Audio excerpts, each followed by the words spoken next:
할렐루야. 우리 양옆에 계신 분들과 한번 인사하도록 하겠습니다. 영육간에 늘 강건하세요. 우리 또 한번 인사할까요? 사랑하고 축복합니다. 네, 요즘은 다른 무엇보다 이 건강이 참 중요한 것 같습니다. 잘 드시고 잘 주무시고 늘 강건한 우리 청암교회 모든 성도님들 되시기를 소망합니다. 오늘은 다니엘서 8장 말씀을 가지고 이리 치이고 저리 치일 때라는 제목으로 하나님 말씀 나누도록 하겠습니다. 우리 사랑하는 성도님들, 영화관에 가셔서 이 영화를 보신 지 얼마나 지나셨습니까? 제가 영화를 참 좋아하는데 특히 한국 영화를 좋아합니다. 서울에 오고 이제 용산에 이 아이맥스, 우리나라에서 가장 큰 이 상영관에서 영화를 좀 볼 수 있을까 했는데 아람이도 태어나고 이 코로나 때문에 불안하기도 해서 이 영화관에서 이 한 번도 영화를 보지 못했습니다.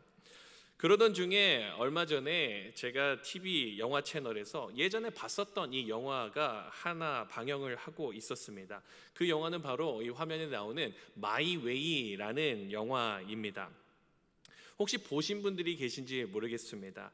이 태극기를 휘날리며 쉬리 이런 것들을 연출했던 우리 강재규 감독과 우리나라 최고의 배우인 장동건, 일본의 오다기리 조, 중국의 판빙빙이 출연한 영화인데 우리는 이 영화를 잘 모릅니다.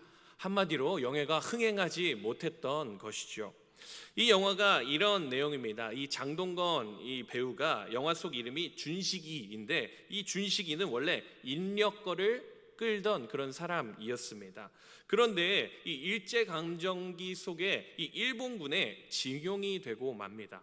그래서 이 조선인이라고 천대받고 무시당하면서 어렵게 힘겹게 이 노예 같은 군인이 되었는데 만주 전쟁에 패하여서 이 조선인 일본군 장동건은 소련군의 포로가 되고 맙니다. 또 거기서 이렇게 추운 가운데에 발에 동상도 걸려서 옷도 없이 노역을 하면서 이렇게 힘들게 지냈는데 거기서 끝나는 게 아니라 이제 또 독일군의 포로로 끌려가게 됩니다. 거기서는 그래도 끼니마다 밥도 주고 그래가지고 사람답게 살고 있다가 마지막에 그 유명한 노르망디 해상 상륙 작전을 통해서 미군의 포로가 되는 그런 스토리입니다. 한 번 포로가 되는 것도 참 힘든 일일 텐데 이 4차례나 포로 생활을 하면서 전쟁을 치룬 그런 스토리를 담고 있는 것이 바로 이 마이웨이라는 영화입니다.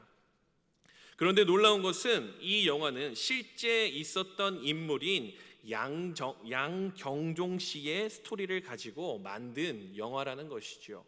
그래서 이렇게 저렇게 계속해서 포로 생활을 했었던 그런 모습을 가졌던 인생이 실제 있었던 일이었던 것입니다.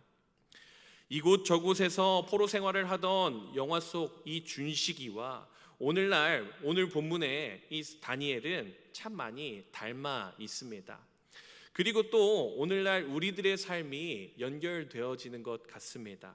이리 치이고 저리 치이고 코로나로 인해서 직장 생활과 생업에 어려움을 겪고 또 건강의 문제 때문에 두려움을 갖게 되고 1년에 한두 번 볼까 말까한 이 가족들 이 만나지 못하고 여러 가지로 이리 치이고 저리 치이는 오늘날 우리들의 모습이 떠올랐습니다. 이리저리 치이는 다니엘서에 등장하는 포로된 이스라엘의 백성들의 모습과 오늘날 우리의 모습이 크게 다르지 않다는 것을 보면서 마음이 참 아팠습니다. 하지만 이 어려운 시기에 어려웠던 그 시기에 이스라엘 백성들에게 말씀하시고 위로하신 하나님께서 오늘도 동일하게 힘겨운 시기를 보내는 우리 성도님들의 인생 가운데 위로하실 줄 믿습니다. 오늘 말씀을 통하여서 위로하시는 하나님, 그 어려운 상황 가운데서도 인도하신 그 하나님을 함께 살펴보도록 하겠습니다.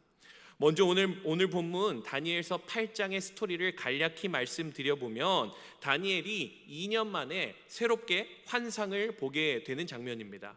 그 환상을 보게 되는데 그 꿈이 무엇인지 잘 몰랐습니다. 그래서 어쩔 줄 몰라 하고 있는 그 가운데에 하나님께서 이 가브리엘을 부르셔서 이 가브리엘에게 말씀하십니다. 가서 환상을 깨닫게 하라. 그렇게 말씀하시고 그 환상을 해석해 주는 장면이 바로 오늘 본문의 내용입니다.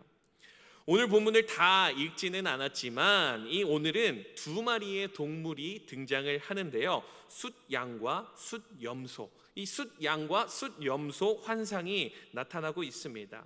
그 환상 안에 이 바로 여러 나라들이 등장하게 되는데요. 우리 그 나라가 어떤 나라들인지 한번 살펴보도록 할까요? 20절, 21절 말씀입니다. 우리 함께 읽어보도록 하겠습니다. 내가 본 바 두 뿔 가진 순양은 곧 메대와 바사 왕들이요, 털이 많은 순염소는 곧 헬라 왕이요, 그의 두 눈 사이에 있는 큰 뿔은 곧 그 첫째 왕이요. 아멘. 20절에 두 뿔 가진 순양은 메대와 바사 왕이요, 21절에 털이 많은 순염소는 헬라 왕이라 이야기를 하고 있습니다. 순양은 메대와 바사, 순염소는 헬라 왕, 이렇게 이야기를 하면서 이 메대가 처음에는 강성했다가 나중에는 바사, 즉 페르시아가 더 강성해지는 것을 예언하고 있는 것이 오늘 말씀에 나오고 있습니다. 오늘 다니엘서 이 8장의 말씀은 벨사살 왕 3년에서부터 이 헬라의 네 왕조 안에 있었던 셀리오코스 왕조의 안티오쿠스 에스파네스의 이 유대교 박해 사건이 끝나는 시점, 총 383년의 이 시간을 한 환상 안에 보게 하신 것이 오늘 이 순양과 숫염소의 환상입니다. 고대 근동의 강대국들 사이 가운데 이 피 튀기는 혈전 가운데 끼어 있었던 이스라엘 백성들, 이 전 세계적인 이 역사 속에서 가장 큰 격동기에 있던 그 시대에 이스라엘의 백성들과 다니엘은 어떻게 꿈을 포기하지 않고 있을 수 있었을까요? 오늘 말씀을 통해서 본격적으로 그 꿈을 포기하지 않고 이 다니엘과 이스라엘 백성들이 살아갈 수 있었는지 살펴보도록 하겠습니다. 먼저 첫 번째로 이리 치이고 저리 치이는 상황 속에서 포기하지 않을 수 있었던 것은 다니엘에게는 영적인 분별력이 있었기 때문입니다. 15절 말씀인데요, 우리 15절 말씀을 함께 읽어보도록 하겠습니다. 나 다니엘이 이 환상을 보고 그 뜻을 알고자 할 때에 사람 모양 같은 것이 내 앞에 섰고. 환상 속에서 이렇게 저렇게 동물들이 나오게 되고 뿔이 커졌다가 작아졌다가 이 싸우는 모습들을 보았을 때 나이도 많고 이 고위직 총리였던 이 다니엘은 그냥 이상한 꿈인가 보다, 이렇게 생각을 한 것이 아니라 하나님께서 보이신 환상이라는 것을 알아차렸다는 것입니다. 바로 이 다니엘은 영적인 분별력을 가진 사람이었습니다. 영적인 분별력이라는 것은 하나님의 말씀과 성령의 인도하심에 따라 살고 있는 삶, 그 삶이 바로 영적인 분별력이 있는 인생입니다. 이 영적인 분별력, 이 다니엘에게는 어떻게 이 영적인 분별력이 있었을까요? 바로 기도를 통해 이 영적인 분별력이 생긴다는 것입니다. 15절 말씀에 보게 되면은 그 뜻을 알고자 할 때, 여기서 이 원어 성경의 말씀을 보게 되면은 비케시라고 이야기를 합니다. 이 단어는 그냥 그 뜻을 그냥 알고 싶다, 이 정도로 속으로만 생각한 것이 아니라 비케시라는 단어는 찾았다, 구했다, 간구했다 라는 말을 품고 있는 것입니다. 다니엘에게는 그 뜻을 알고자 하는 마음, 간절한 기도가 있었고 하나님께서는 그 간절한 기도에 응답하신 것입니다. 16절 말씀입니다. 가브리엘아, 이 환상을 이 사람에게 깨닫게 하라 하더니. 16절 말씀에서 이 사람에게는 누굽니까? 바로 다니엘입니다. 하나님께서 가브리엘을 통해 다니엘이 깨달을 수 있도록 하신 것입니다. 어떻게 할 때요? 바로 하나님께 간절히 간구하고 기도할 때입니다. 성경에 보게 되면은 이스라엘 백성들이 하나님 앞에 간곡히 기도할 때 머리에 재를 뿌리고 이 티끌을 뒤집어 쓰고 옷을 찢고 울부짖어서 기도하였습니다. 재를 뒤집어 쓰고 옷을 찢는 이 행동은 무엇이냐면 슬픔과 애통과 회개의 표시입니다. 그리고 또 어떤 기도가 등장합니까? 일상적인 음식을 모두 끊고 기도하는 금식 기도가 많이 등장하죠. 육체의 즐거움을 억제하고 하나님과 교제하며 금식하며 기도하는 금식 기도. 오직 하나님께만 해답이 있습니다. 이렇게 고백하는 것이, 자신의 생명을 놓고 기도하는 것이 바로 금식 기도입니다. 성경에서 죄를 뒤집어 쓰고 기도하고 금식하며 기도하는 모습을 자주 볼 수 있는데, 오늘날 우리에게는 그렇게 자주 볼 수 있는 모습이 아닌 것 같습니다. 코로나 상황 속에서 우리가 진정으로 할 수 있는 것이 무엇일까요? 금요일에 담임 목사님께서 보내신 메시지와 같이 지금은 기도해야 할 때입니다. 이 땅의 회복을 위해서, 코로나 사태 이후에 모두 신뢰를 잃어버린 한국 교회를 위해서, 무너진 생업으로 생계의 어려움을 겪고 있는 이웃들을 위해서, 의료시설이 취약한 나라의 어려운 이들을 위해서 우리가 기도해야 할 때입니다. 죄를 뿌리고 금식하며 기도해야 할 때가 바로 오늘날인 것 같습니다. 죄를 뿌리며 금식하며 기도할 때 하나님께서는 우리의 간구를 그냥 내버려 두시는 분이 아니라 들어 응답하시는 분, 그렇게 우리의 기도에 응답하시는 분이 바로 하나님이신 것을 기억하신 우리 귀한 성도님들 되시길 소망합니다. 우리가 잘 아는 말씀, 예레미야 33장 3절 말씀, 너는 내게 부르짖으라 내가 내게 응답하겠고 내가 알지 못하는 크고 은밀한 일을 내게 보이리라. 하나님께 부르짖어 간구하며 기도할 때 하나님께서 응답하시고 역사하시는 분이신 것을 기억하기를 소망합니다. 두 번째로 오늘 본문을 통해 살펴볼 수 있는 것은, 하나님을 경외할 때 하나님께서 일으켜 주신다는 것입니다. 오늘 본문 17절, 우리 18절 말씀인데요, 우리 이 두 구절 함께 읽도록 하겠습니다. 그가 내가 선 곳으로 나오는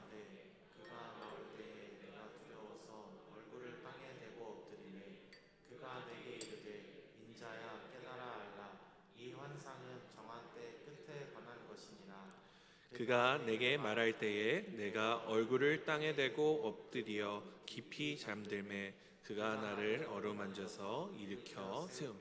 아멘. 내가 얼굴을 땅에 대고 엎드려 라고 나오고 있습니다. 여러분, 이것이 무엇을 뜻하고 있습니까? 하나님을 두려워하고 경외하는 마음이 다니엘에게 있었던 것입니다. 다니엘은 가브리엘 천사를 두려워하여 엎드린 것이 아니라 하나님의 임재를 경험하여 엎드린 것입니다. 가브리엘을 통하여 선포되어지는 예언을 듣기도 전에, 이야기가 채 선포되기도 전에 하나님의 임재에 두려워하여 얼굴을 땅에 대고 하나님 앞에 엎드린 것입니다. 하나님을 경외함, 여기에서 이 경외함은 하나님을 단순히 무서워하고 공포스러워하는 것이 아닙니다. 하나님의 주권과 영광을 인정하는 자가 가지는 거룩한 두려움이 바로 경외함입니다. 그저 무서운 소리가 나서 엎드리고 두려워하는 모습이 아니라 하나님의 주권과 영광을 인정하는 인생, 그 인생이 가지는 거룩한 두려움이 바로 경외함이라는 것입니다. 사랑하는 성도 여러분, 우리는 하나님의 주권을 인정하며 하나님의 영광을 위한 인생을 살고 계십니까? 하나님을 경외하는 것을 귀하게 여기는 우리가 되어야 하는데, 그것을 가장 먼저 잘 지킬 수 있는 것이 바로 말씀을 경외하는 것입니다.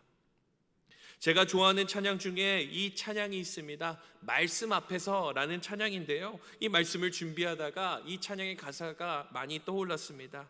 하나님 말씀에 두려워 떠는 자, 그 말씀에 생명을 거는 자 한사. 여기까지만 하도록 하겠습니다. 하나님 말씀에 두려워 떠는 자, 이것이 무엇입니까? 하나님을 경외하는 것입니다. 하나님 말씀을 두려워하고 하나님 말씀을 경외하는 인생, 그리고 그 말씀에 우리의 삶을 드리고자 하는 마음, 이러한 고백이 바로 우리의 고백이 되기를 소망합니다. 코로나 상황 속에서 마음껏 교회에서 예배드리지 못하고 신앙생활이 위축되어 가고 있는 것 같은 이 시대 속에 우리는 무엇을 할 수 있을까요? 다니엘과 같이 하나님 앞에 찾고 구하며 기도하고 또 하나님의 말씀을 경외하며 엎드려 하나님의 말씀을 묵상하는 인생이 되어야 합니다. 그러한 인생이 될 때 하나님께서 어떻게 역사하십니까? 18절 말씀에 이렇게 말씀하십니다. 그가 나를 어루만지어 일으켜 세우신다. 하나님 앞에 엎드려 경외하고 하나님이 가장 먼저입니다, 하나님 말씀이 내 삶의 이유입니다 라고 고백할 때 하나님께서 우리를 회복시키시고 또 일으켜 세워주시는 분이신 것을 기억하는 우리 귀한 성도님들 되시기를 소망합니다. 말씀을 맺도록 하겠습니다. 다니엘은 포로 생활을 하는 중에 여러 왕들에게 쓰임을 받는 인생을 살았습니다. 여러 왕들에게 쓰임을 받았다고 해서 늘 행복한 인생이고 늘 평안한 시간이었을까요? 그렇지 않았을 것입니다. 두려운 일도 많았을 것이고 많은 역경들도 있었을 것입니다. 그러한 역경이 있을 때 이리 치이고 저리 치일 때 다니엘은 어떠한 인생을 살았습니까? 먼저 하나님께 찾고 구하며 기도하는 인생이었습니다. 시간을 정해 기도하는 인생이었습니다. 그렇게 하나님께 부르짖는 인생이었습니다. 또한 다니엘은 하나님의 말씀에 엎드려 하나님을 경외하고 두려워하는 인생을 살았습니다. 하나님께 간구하고 기도하는 인생, 하나님의 말씀을 두려워하는 인생, 그러한 인생을 살 때에 하나님께서 나를 어루만지시어 일으켜 세우시리라, 그렇게 말씀하신 하나님의 위로하심을 기억하시는 우리 귀한 성도님들 되시기를 소망합니다. 기도하겠습니다. 하나님 아버지, 이리 치이고 저리 치이는 이 혼란스러운 상황 속에서 우리가 할 수 있는 것이 무엇이 있겠습니까? 하나님께 늘 간구하고 기도하고 하나님의 말씀을 경외하는 모습, 그 말씀 앞에 엎드리는 인생이 되게 하여 주시옵소서. 설 명절에 가족들을 만나기도 참 어려운 이때에 우리 성도님들을 위로하여 주시고 어느 곳에 있든지 지키시고 보호하여 주시옵소서. 예수님의 이름으로 기도합니다. 아멘.